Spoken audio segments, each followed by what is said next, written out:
عمران خان سے نواز شریف تک پاکستانی سیاست میں لاڈلے کی اصطلاح کیوں مشہور ہوئی؟ التجزیہ بائے شہزاد ملک۔ سیاست ممکنات کا کھیل ہے اور سیاست میں کچھ دائمی نہیں ہوتا۔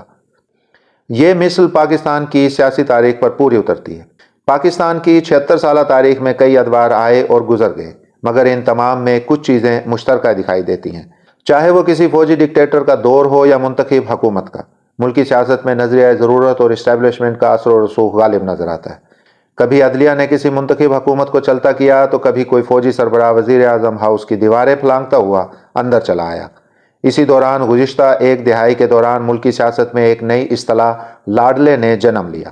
یہ اصطلاح اس جماعت یا سیاسی لیڈر کے لیے استعمال کی جاتی جسے سیاسی جماعتوں کی رائے میں ملکی اسٹیبلشمنٹ کا آشیرواد حاصل ہوتا، مگر سیاسی پنڈتوں کا کہنا ہے کہ سن 1950 سے ہی پاکستانی سیاست میں کوئی نہ کوئی لاڈلا رہا ہے۔ اگرچہ دنیا کے دیگر ممالک میں سیاسی رہنما اپنی طرز حکمرانی سے عوام کے لاڈلے ہوتے ہیں، لیکن سیاسی تجزیہ کاروں کے مطابق پاکستان میں یہ اختیار اسٹیبلشمنٹ کے پاس ہے۔ اگر حالیہ سیاسی تاریخ کی بات کی جائے تو سن 2013 میں پاکستان تحریک انصاف کے چیئرمین عمران خان کے لیے سیاسی جماعتوں نے لاڈلا کی اصطلاح استعمال کی، مگر آج مسلم لیگ نون کے قائد نواز شریف کو مقدمات میں ملنے والی عدالتی ریلیف کے بعد یہی خطاب ان کے لیے استعمال کیا جا رہا ہے۔ پنجاب کی نگران حکومت کی جانب سے نواز شریف کے خلاف العزیزیہ ریفرنس میں ان کی سزا معطل کیے جانے کے بعد سیاسی حلقوں میں اس بحث نے زور پکڑ لیا ہے کہ کیا اب لاڈلا بدل گیا ہے؟ چند برس قبل نواز شریف اور ان کی جماعت مسلم لیگ نون زیر عتاب تھے۔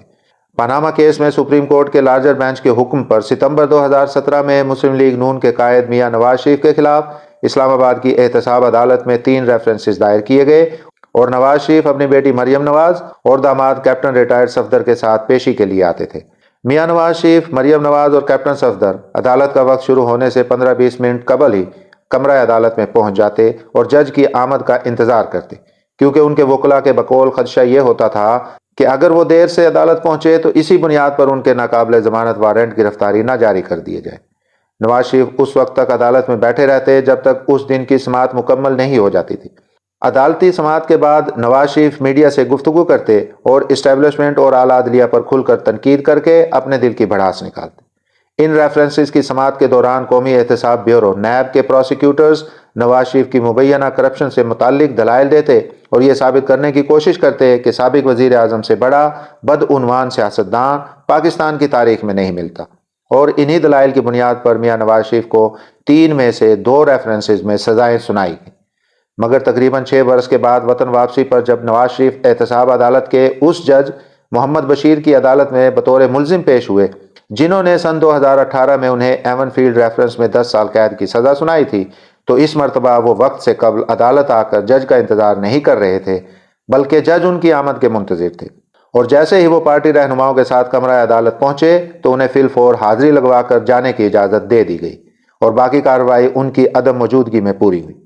اس کے بعد جب میاں نواز شریف اسلام آباد ہائی کورٹ پہنچے تو وہاں پر بھی ان کے استقبال کے لیے پولیس کے اعلیٰ افسران موجود تھے، جنہوں نے نواز شریف، جو اب بھی ایک عدالتی مجرم ہیں، کو نہ صرف سلیوٹ کیا بلکہ ہائی کورٹ کی انتظامیہ کی طرف سے انہیں کمرہ عدالت میں لے کر جانے کے لیے ایک لفٹ مختص کر دی گئی۔ یہاں بھی ججز اپنے چیمبرز میں اس انتظار میں تھے کہ نواز شریف کے پہنچنے پر عدالتی کارروائی شروع کی جائے۔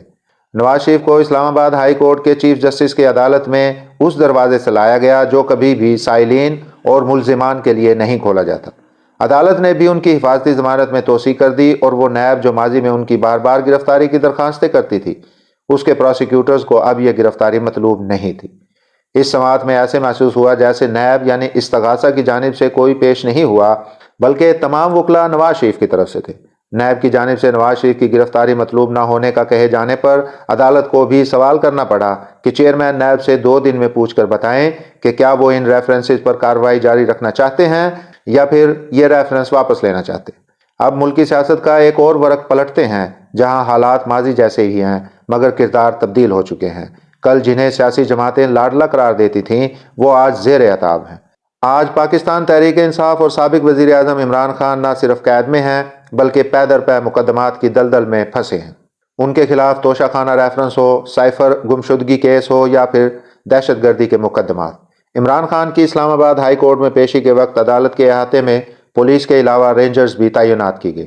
کمرہ عدالت جانے کے لیے کوئی لفٹ مخصوص نہیں کی گئی اور وہ عدالت اسی دروازے سے داخل ہوتے جہاں سے عام سائلین چیف جسٹس کی عدالت میں داخل ہوتے۔ توشہ خانہ کیس میں عمران خان کو سزا دلوانے کے لیے الیکشن کمیشن نے امجد پرویز ایڈوکیٹ کی خدمات حاصل کی ہیں، جبکہ ان کے خلاف سائفر گمشدگی کے مقدمے میں 3 اسپیشل پروسیکیوٹرز مقرر کیے گئے ہیں۔ ماضی میں جس طرح نواز شریف عدالتی پیشی پر میڈیا سے بات کرتے ہوئے دل کی بھڑاس نکالتے تھے، ویسے ہی عمران خان نے مقدمات میں پیشیوں کے موقع پر نہ صرف عسکری قیادت کو تنقید کا نشانہ بنایا بلکہ اسلام آباد ہائی کورٹ کے چیف جسٹس عامر فاروق پر بھی کہیں اور سے ہدایات لینے کا الزام عائد کرتے رہے ہیں۔ اب اسلام آباد ہائی کورٹ میں عمران خان کی طرف سے یا ان کے خلاف دائر کی گئی متعدد درخواستوں پر فیصلہ محفوظ ہے، جو ابھی تک نہیں سنایا گیا۔ ٹیریان وائٹ کی ولدیت سے متعلق کیس کی درخواست بھی انہی مقدمات میں شامل ہے۔ عمران خان کے وکلاء بھی مختلف عدالتوں میں یہ شکایت کرتے ہوئے نظر آتے ہیں کہ جیل میں انہیں سابق وزیر اعظم کی اسٹیٹس کی سہولتیں فراہم نہیں کی جا رہی، لیکن اگر ماضی قریب کی سیاسی تاریخ پر نظر دوڑائیں تو عمران خان کے لیے صورتحال پہلے ایسی نہیں تھی۔ عمران خان سن 2014 کے دھرنے کی وجہ سے خود بھی مختلف مقدمات میں اشتہاری تھے اور عدالت نے پولیس حکام کو ملزم کو فوری طور پر گرفتار کر کے عدالت میں پیش کرنے کا حکم دے رکھا تھا، لیکن پولیس حکام نے انہیں گرفتار نہ کرتے ہوئے متعلقہ عدالت میں یہ رپورٹ جمع کروائی تھی کہ عمران خان شہر میں موجود نہیں ہے، حالانکہ عمران خان روزانہ سپریم کورٹ میں پاناما لیکس کے خلاف درخواست کی پیروی کے لیے پیش ہوتے تھے۔ اسی طرح سن 2018 کے انتخابات میں حصہ لینے سے قبل عمران خان کو اسلام آباد کی ایک مقامی عدالت نے پیشی پر اشتہاری قرار دیا تو انہوں نے اپنے وکیل بابر اعوان کی سرزنش کرتے ہوئے کہا کہ آپ تو کہتے تھے کہ عدالت دوبارہ نہیں بلائے گی، اب عدالت پھر بلا رہی ہے، جس پر ان کے وکیل نے یقین دہانی کروائی کہ انہیں عدالت مقدمات میں دوبارہ نہیں بلائے گی، اور پھر وہی ہوا کہ عمران خان کو ایک ہی دن میں کئی مقدمات میں عدالتی ریلیف ملا اور وہ چند ہفتوں میں تمام مقدمات میں بری کر دیے گئے۔ رواں برس ہی 9 مئی کو ان کی اسلام آباد ہائی کورٹ سے گرفتاری اور ملک میں پرتشدد مظاہروں کے بعد انہیں سپریم کورٹ اس خاص دروازے سے لایا گیا تھا جو صرف جج صاحبان کے لیے کھلتا تھا، اور عدالت عظمیٰ کے چیف جسٹس نے انہیں عدالت میں گڈ ٹو سی یو کہہ کر مخاطب کیا تھا۔ آج عمران خان اڈیالہ جیل میں قید ہیں اور عدالت سے جیل سیل تنگ ہونے کی شکایت اور ورزش کے لیے سائیکل مانگنے کی درخواست کر چکے ہیں۔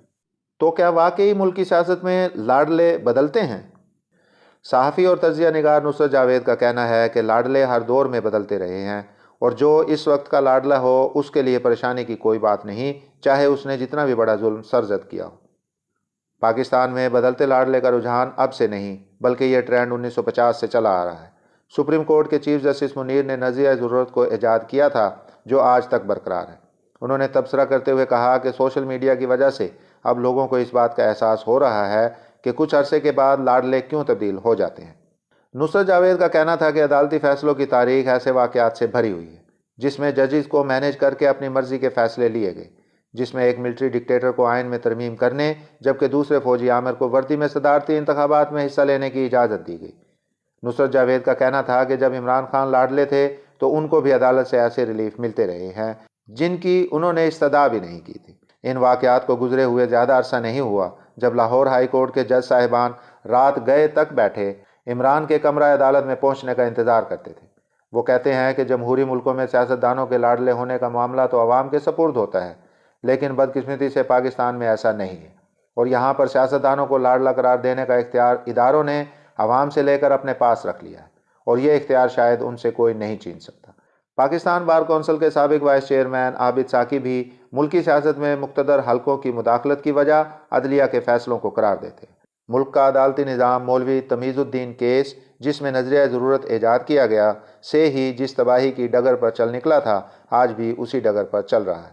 بی بی سی سے بات کرتے ہوئے ان کا کہنا ہے کہ ملک کا قانون صرف طاقتوروں کو تحفظ فراہم کرتا ہے، اور جس طرح طاقتور چاہے گا اس قانون کو اور عدالتوں کو اپنے حق میں کر لے گا۔ جب کوئی طاقتور حلقوں کی خوشنودی یا سرپرستی سے محروم ہو جاتا ہے تو اس کے خلاف ایسے ایسے مقدمات بن جاتے ہیں جس کا اس نے کبھی سوچا بھی نہیں ہوتا، اور ان مقدمات میں یہ ثابت کرنے کی کوشش کی جاتی ہے کہ اس سے بڑا دہشت گرد یا بدعنوان پوری دنیا میں نہیں ہے۔ لیکن جب سرپرستی دوبارہ مل جاتی ہے تو وہی وکیل عدالتوں میں یہ ثابت کرنے کی کوشش کرتے ہیں کہ ان جیسا مظلوم پوری دنیا میں نہیں ہے۔ عابد ساکی کا کہنا تھا کہ عام مجرم کی سزا تو کبھی بھی کسی صوبائی حکومت نے معطل نہیں کی، لیکن نواز شریف کی العزیزیہ اسٹیل مل کے مقدمے میں سزا کو معطل کر کے اس تاثر کو مزید تقویت فراہم کی ہے کہ پاکستان کے قانون میں رعایت صرف طاقتور کو ہی مل سکتی ہے۔ مسلم لیگ نون کا کیا موقف ہے؟ پاکستان مسلم لیگ نون اپنے قائد کو پی ٹی آئی اور پیپلز پارٹی کی جانب سے ملکی اسٹیبلشمنٹ کا نیا لاڈلا قرار دینے پر کیا موقف رکھتی ہے کے سوال پر مسلم لیگ نون کے سیکرٹری جنرل احسن اقبال کا کہنا ہے کہ سن 2017 میں میاں نواز شریف کو ایک سازش کے تحت نااہل کر کے سزائیں دلوائی گئیں،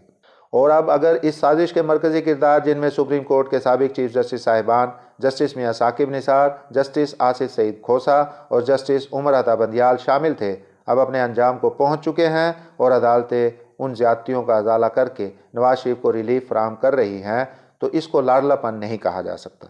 بی بی سی سے بات کرتے ہوئے انہوں نے کہا کہ نواز شریف کے خلاف سازش میں اس وقت کی ملٹری اسٹیبلشمنٹ کے کچھ افسران بھی شامل تھے جو اب گھروں کو جا چکے ہیں۔ ان کا کہنا تھا کہ اس وقت نیب بھی سازشیوں کے ساتھ مل کر کام کر رہا تھا۔ اب اگر نیب کے حکام آزادانہ طور پر کام کر رہے ہیں تو اس سے یہ تاثر نہیں ملنا چاہیے کہ نیب نواز شریف کو کوئی رعایت دے رہی ہے۔ انہوں نے کہا کہ اسلام آباد high court even field reference میں نواز شریف کی سزا کو معطل کر چکی تھی، جبکہ العزیزیہ سٹیل ملز کے مقدمے میں نواز شریف کو سزا سنانے والے جج مرحوم ارشد ملک کا بیان بھی سب کے سامنے ہے، جس میں انہوں نے کہا تھا کہ ان پر کس طرح نواز شریف کو سزا دلوانے کے لیے دباؤ ڈالا گیا۔ احسن اقبال کا کہنا تھا کہ سابق وزیر اعظم نواز شریف نے اپنی درخواستوں میں استدعا کی ہے کہ سزا کے خلاف ان کی اپیلوں کو بحال کیا جائے اور میرٹ پر ان اپیلوں پر فیصلہ کیا جائے۔ انہوں نے اس تاثر کو غلط قرار دیا کہ نواز شریف کسی ڈیل کے نتیجے میں وطن واپس آئے ہیں۔